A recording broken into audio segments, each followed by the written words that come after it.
ଗଳ୍ପଟିର ଶୀର୍ଷକ ପ୍ରେମ ଗଛ। ସବୁ ସହର କ'ଣ ଏକାପରି ଉତ୍ତପ୍ତ ଓ ରୁକ୍ଷ, କଂକ୍ରିଟ ରୋଡ଼ରେ ଭରା? ନିଜକୁ ପ୍ରଶ୍ନ କରି ନିଜେ ପୁଣି ଉତ୍ତର ରଖିଲି, ନା, ସବୁ ସହର ରୁକ୍ଷ ନୁହେଁ।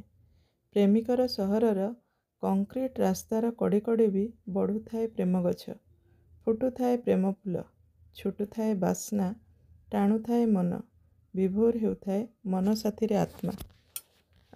ଆଜି ବି ଛକ ଉପରେ ମୋ ଗାଡ଼ିର ମୁହଁ ସେଇ ବୁଲାଣି ରାସ୍ତା ଦିଗକୁ ହିଁ ମୁହାଁଇଲା। ଦିଶିଗଲା ମୋର ସେଇ ପ୍ରିୟ ଟିକେଟ କାଉଣ୍ଟର। ସେଇଠି ବସିଥିବା ଟୋପି ପିନ୍ଧା ଲୋକଟିର ଚିହ୍ନା ଚିହ୍ନା ମୁହଁ। ଟିକେଟ କିଣିବାକୁ ଆସିଥିବା 2 ଜଣ ଲୋକଙ୍କ ସାଥିରେ କଥା ହେବାରେ ସେ ବ୍ୟସ୍ତ ଥିଲା। ଖୁବ୍ ଇଚ୍ଛା ହେଲା ଗାଡ଼ିକୁ ବନ୍ଦ କରିବି, ପାଖକୁ ଯିବି, ପଚାରିବି, ଟିକେଟ କେଉଁ ଜାଗାକୁ ଯିବେ? ଟିକେଟ କେଉଁ ଜାଗାକୁ ଯିବେ? ଆପଣ କ'ଣ ସେଠି ଚାକିରି କରନ୍ତି? ଓ ଆପଣଙ୍କର ଘର ସେଇଠି? ଖୁବ୍ ଭଲ ସହରଟିଏ ନୁହେଁ? ତାପରେ ହସିବି ଅଳ୍ପ। ମୋ ହସ ଦେଖି ସେ ପଚାରିବାକୁ ବାଧ୍ୟ ହେବେ, କ'ଣ ଆପଣଙ୍କର ଘର ମଧ୍ୟ ସେଇଠି କି? କେଉଁ ଏରିଆ କହିଲେ? ହଁ, ସେ ଏରିଆଟା ଆମ ଘର ପାଖାପାଖି ହେବ। ଓଃ, ଡକ୍ଟର ଆୟୁଷ ମିଶ୍ର? କିଏ ନ ଜାଣେ ଯେ ତାଙ୍କୁ? ଏତେ ଅଳ୍ପ ବୟସରୁ ଖୁବ୍ କମ୍ ଜଣଙ୍କୁ ଏମିତି ସଫଳତା ମିଳିଥାଏ। ଟିକେଟ କାଉଣ୍ଟରର ସେଇ ଟୋପି ପିନ୍ଧା ଲୋକଟି ମୋ ଆଡ଼କୁ ଚାହିଁ ପଚାରିଲା, କ'ଣ ମା, ଆଜି ଟିକେଟ କାଟିବା ତ? ଆୟୁଷ, ତୁମ ସହରଟା ଏତେ ଆକର୍ଷଣୀୟ କାହିଁକି? ତା'ର ସବୁ କିଛି ନୀଳ ଦିଶେ ମୋତେ। ଆକାଶ ନୀଳ, ମାଟି ବି ନୀଳ, ପାଣି ବି ନୀଳ। ମୁଁ ତୁମ ସହରର ନାଁ ଦେଇଛି କ'ଣ ଜାଣ? ନୀଳ ସହର। ମୋ ଚାକିରିକୁ ଏଇ ତ ପୂରିଛି ମାତ୍ର 1 ମାସ। ବ୍ୟାଙ୍କରୁ ଘରର ଦୂରତା ପାଖାପାଖି 3.5 କିଲୋମିଟର। ବ୍ୟାଙ୍କରୁ ମାତ୍ର 500 ମିଟର ଦୂରତା ସିଧା ଆସିଲା ପରେ ପଡ଼େ ଏଇ ଛକ, ଟ୍ରାଫିକ୍ ଛକ। ଏଇଠୁ ଫିଟିଛି ଘର ପାଇଁ 2ଟି ରାସ୍ତା, ଗୋଟିଏ ସିଧା ଓ ଅନ୍ୟଟି ବୁଲାଣି। ସିଧା ରାସ୍ତାଟିରେ ଘରକୁ ଗଲେ 3 କିଲୋମିଟର ବାଟ, ବୁଲାଣି ରାସ୍ତା ଦେଇ ଗଲେ ଆଉ ଅଧ କିଲୋମିଟର ରାସ୍ତା ଅଧିକ।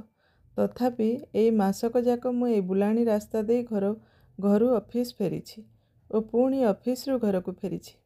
ଆଜି ଯାଏଁ ୟାର ରହସ୍ୟ ମୁଁ କାହା ପାଖରେ ଖୋଲିନି, ନିଜଠୁ ମଧ୍ୟ ଲୁଚାଇ ରଖିଛି।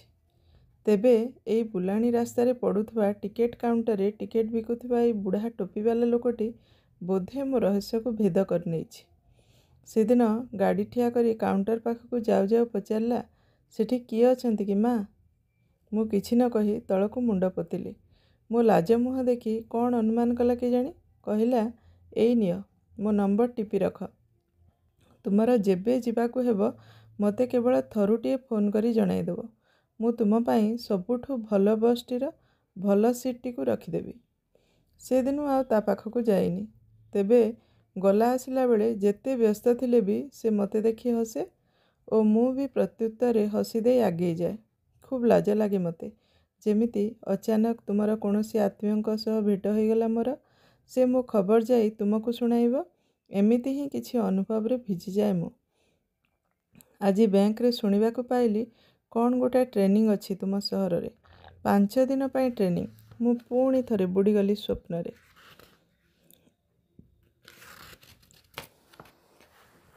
ଏ ଟ୍ରେନିଂ ଲେଟରଟି ମୋ ନାଁରେ ହେଇନଥାନ୍ତା? ନ ଜାଣିଲା ପରି ସମସ୍ତଙ୍କୁ ପଚାରିଲି।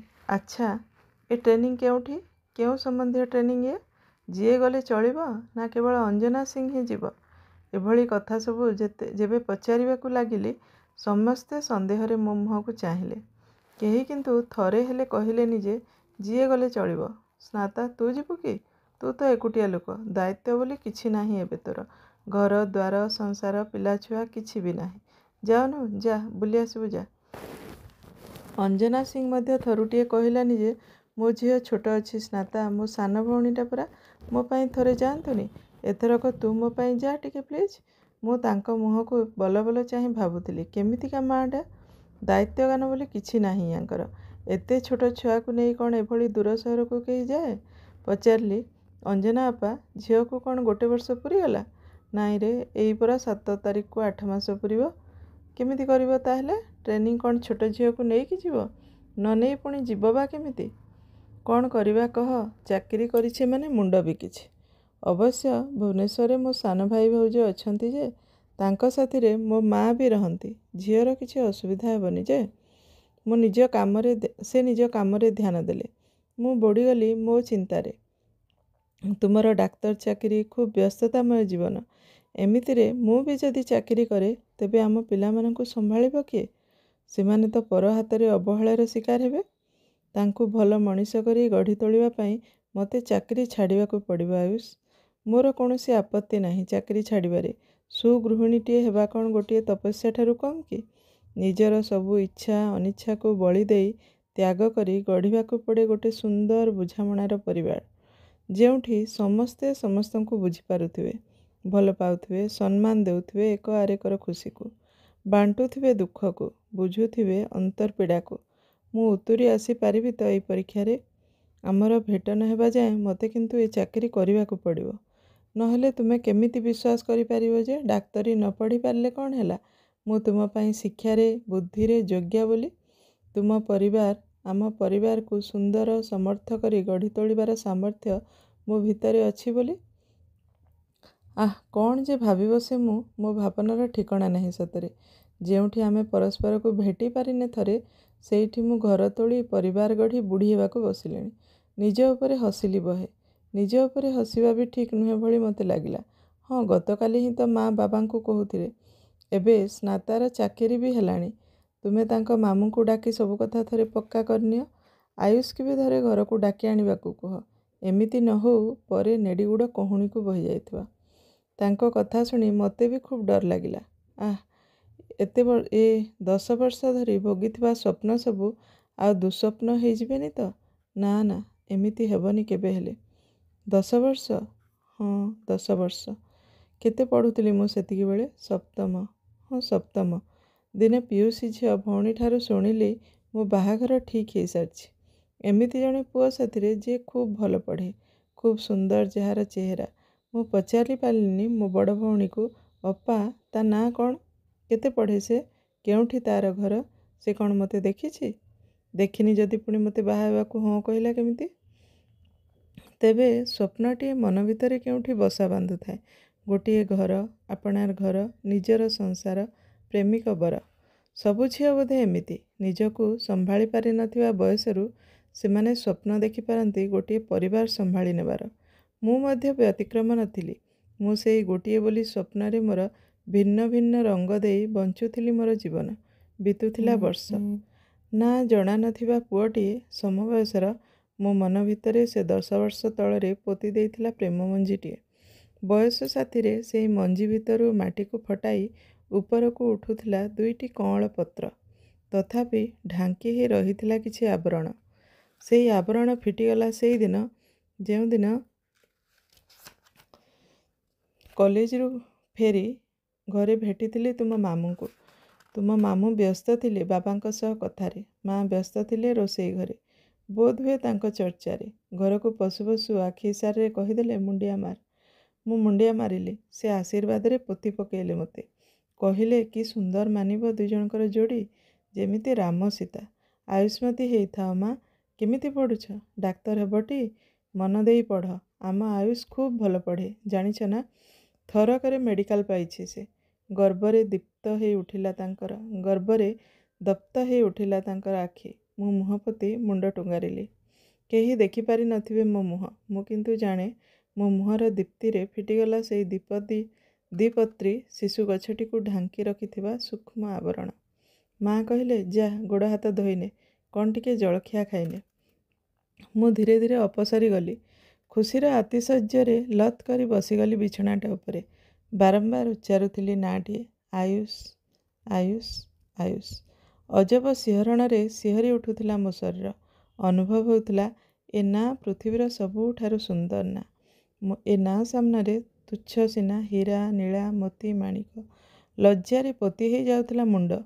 ମନରେ ଭାସି ଆସିଲା ଛବିଟିଏ, ଜଣେ ପ୍ରଜ୍ଞାମାନ ଦୀପ୍ତ ପୁରୁଷଟିଏର ଛବି, ମୋ ଜୀବନ ସାଥୀଙ୍କର ଛବି।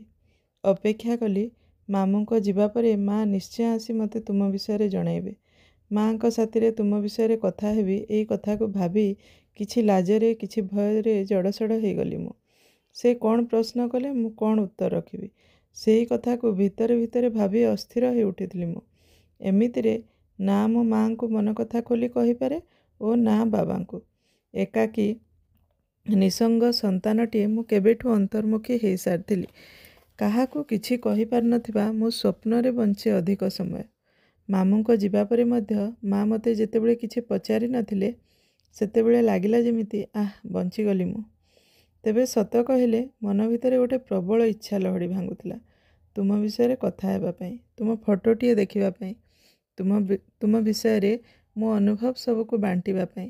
ଅନେକ ହଁ ନାର ଦ୍ୱନ୍ଦ୍ୱ ଭିତରୁ ବାହାରି ଅତି କଷ୍ଟରେ ମୋ ସାଙ୍ଗ ଲୀନାକୁ କହିଥିଲି ତୁମ କଥା। ସେ ହସି ହସି ଗଡ଼ିଗଲା, ଚିଡ଼ାଇବାକୁ ଆରମ୍ଭ କଲା। ସ୍ନାତା, ଏ ତୋର କେମିତିକା ପ୍ରେମ? ନ ଦେଖି ନ ଜାଣି ପୁଣି ଏତେ ପ୍ରେମ? ମୁଁ କହିଲି, ଆଣିଦେଉନୁ ଫଟୋଟିଏ। ମୁଁ କ'ଣ ଦେଖିବାକୁ ମନା କରୁଛି କି? ଏଇ ଲୀନା କିନ୍ତୁ ମୋ ପାଇଁ ତୁମର ଫଟୋଟିଏ ଯୋଗାଡ଼ କରିପାରିଲା ନାହିଁ। ନିଜେ ତ ବଛାକୁ ବଛା ପ୍ରେମିକ ବଦଳାଏ, ମୋ କଥା କିନ୍ତୁ ମା ବାବାଙ୍କ ପାଖରେ ରଖିପାରିଲା ନାହିଁ। ତା ଉପରେ ମୋର ଢେର ଅଭିମାନ। ତଥାପି ପ୍ରେମ ଗଛଟିଏ ଚେର ଶକ୍ତ ହେଉଥାଏ। ମୁଁ ସ୍ୱପ୍ନ ବୁଣୁଥାଏ, ଦିନ ରାତି ତୁମ ସହ ସଂସାରଟିଏ ଗଢ଼ୁଥାଏ। ତୁମ ଅଜଣାତରେ ତୁମକୁ ମୋ ଜୀବନର ନାଁର ନାଉକି କରିସାରିଥିଲି। ପ୍ରତ୍ୟେକ ଝିଅ କରିସାରିଥାଏ। ପ୍ରତ୍ୟେକ ଝିଅ ବୋଧହୁଏ ଏମିତି ନିଜର ମନର ମଣିଷକୁ ଭେଟିଲା ପରେ ସେ ପ୍ରେମ ନାଁରେ ଗଢ଼ୁଥାଏ ନିଜ ପାଇଁ ଗୋଟିଏ ଇପ୍ସିତ ପୃଥିବୀ, ତୋଳୁଥାଏ ଗୋଟିଏ ଘର, ଗୋଟିଏ ପ୍ରେମର ସହର। ଥରେ ଥରେ ମୋତେ ଡର ମାଡ଼େ, ତୁମେ ଯଦି ମୋତେ ଦେଖିଲା ପରେ, ମୋତେ ଜାଣିଲା ପରେ ମୋତେ ନା ପସନ୍ଦ କର। ତୁମେ ଏତେ ମେଧାବୀ, ମୁଁ ଯେ 3 ଥର ଚେଷ୍ଟା କରି ମଧ୍ୟ ଡାକ୍ତର ପ୍ରବେଶିକା ପରୀକ୍ଷାରେ ଉତ୍ତୀର୍ଣ୍ଣ ହୋଇପାରିଲି ନାହିଁ। ଏସବୁ ଭାବିଦେଲା ମାତ୍ରେ ଥରିଯାଏ ମୋ ହାତ ପାଦ। ପୁଣି ଥରେ ଥରେ କ'ଣ ଭାବେ କହିଲ? କାହିଁକି ପସନ୍ଦ ନ କରିବ ଯେ? ମୁଁ କେଉଁ ରୂପରେ ଗୁଣରେ କମ୍ କି? ସେଦିନ ମୁଗ୍ଧା କହିଲା, ବୁଝିଲୁ ସ୍ନାତା, ତୁଟା ଖୁବ୍ ଭାଗ୍ୟବତୀ। ମୁଁ ପଚାରିଲି, କେମିତି? ବୁଝାଇ କହିଲୁ। କହିଲା, କେମିତି କ'ଣ? ମା ବାବାଙ୍କର ଗୋଟିଏ ବୋଲି ଅଳି ଅଳି ଝିଅ, ବଢ଼ିଲୁ ଆୟସ ଆରାମରେ, ବର ପାଇବୁ ପୁଣି ଡାକ୍ତର, ସେ ପୁଣି ବାହାଘର ପୂର୍ବରୁ ତୋ ହାତ ମୁଠାରେ। ତାର ଶେଷ ଧାଡ଼ିରେ ମୁଁ ଚମକି ଉଠିଲି। ଜିଜ୍ଞାସା ଆଖିରେ ତା ମୁହଁକୁ ଚାହିଁଲି। ମୁହଁରୁ ଆପେ ଆପେ ବାହାରି ଆସିଲା ଶବ୍ଦଟିଏ, ହାତ ମୁଠାରେ? ନୁହେଁ ତ ଆଉ କ'ଣ? ମଉସା ଯେତେବେଳେ ଏତେ ବର୍ଷ ଧରି ଏତେ ଟଙ୍କା ଖର୍ଚ୍ଚ କରି ଆୟୁଷକୁ ଡାକ୍ତରୀ ପାଠ ପଢ଼ାଉଛନ୍ତି, ସେ କ'ଣ ତୋ ହାତ ମୁଠାରେ ନ ରହି ବାହାରିଯିବ ନା? ଗୋଟାଏ ଶକ୍ତ ଧକ୍କାରେ ଥରିଗଲି ମୁଁ। ଲାଗିଲା ଯେମିତି ମୋତେ ନ ଜଣାଇ ମୋ ଅଜାଣତରେ ମୋତେ ନେଇ ଗୋଟେ ବଡ଼ ଧରଣର କିଣାବିକା ସରିଯାଇଛି। ବାପା କ'ଣ ଟଙ୍କା ଖର୍ଚ୍ଚ କରି ମୋ ପାଇଁ ସୁନ୍ଦର ସୁରକ୍ଷିତ ଜୀବନଟିଏ ଯୋଗାଡ଼ କରିବାରେ ଲାଗିଛନ୍ତି ନା କ'ଣ? ତେବେ ସେ କ'ଣ ଟଙ୍କା ଖର୍ଚ୍ଚ କରି ମୋ ପାଇଁ ତୁମ ମନରେ ପ୍ରେମ ତିଆରି କରିଦେଇପାରିବେ?